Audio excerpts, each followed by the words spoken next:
Jadi apakah sifat dan nama Allah itu baru muncul? Tidak. Sifat Allah, nama Allah disebut azali.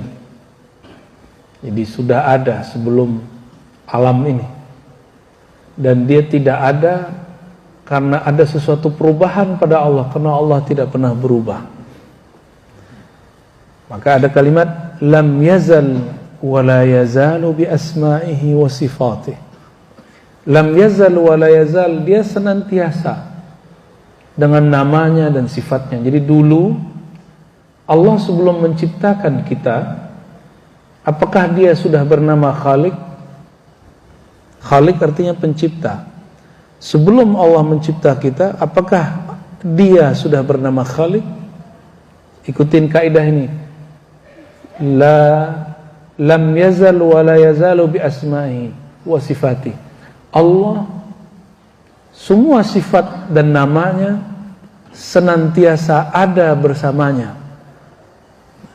Sejak kapan Allah mulai ada?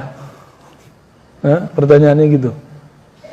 Allah ada tanpa awal, maka sejak saat itu juga semua namanya ada padanya. Namun ini tidak bertentangan dengan kajian-kajian ontologi, namanya kajian-kajian ilmu hakikat yang ditulis oleh Imam Al-Burhanpuri. Dia menulis kitab At-Tuffah Al-Mursalah ila Ruhin Nabi SAW yang kemudian disebut martabat 7. Ada namanya martabat ahadiyah, ya. Ada wahdah wahidiyah.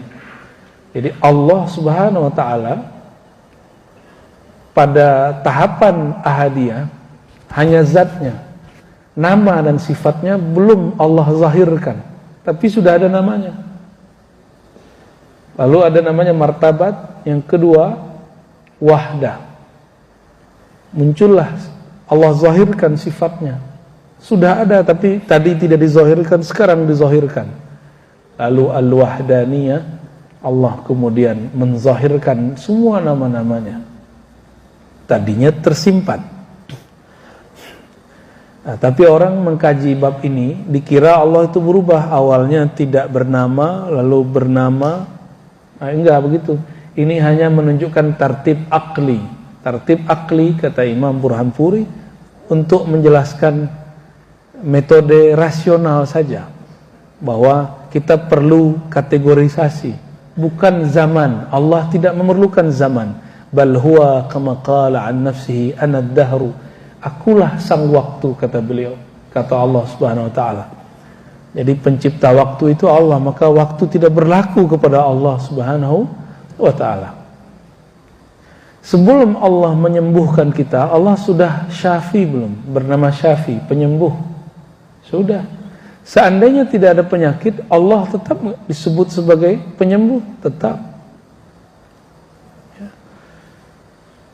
Apalagi kalau bapak-bapak ini kalau gak sekolah, sarjana teknik sipil gak disebut insinyur atau ST hari ini. Kalau belum diberitahu, gak tahu. Lain dengan Allah. Sebelum alam dicipta, Allah sudah tahu. Nama Maha Tahu sudah melekat pada Allah Subhanahu wa ta'ala. Ya. Itu makna lam yazal wa la yazal bi asma'ihi wa sifatih. Dia senantiasa ada dengan nama dan sifatnya. Jadi al-asmaul husna yang kita baca hari ini, itu semua nama sudah ada. Itu nama qadim, azali, sudah ada sebelum alam semesta. Seandainya makhluk tidak memuji Allah, apakah Allah masih disebut Al-Hamid, Al-Majid, yang maha terpuji? Ya, gimana? Nggak ada di makhluk memuji Allah. Allah masih disebut terpuji nggak? Al-Hamid, Al-Majid. Ya senantiasa.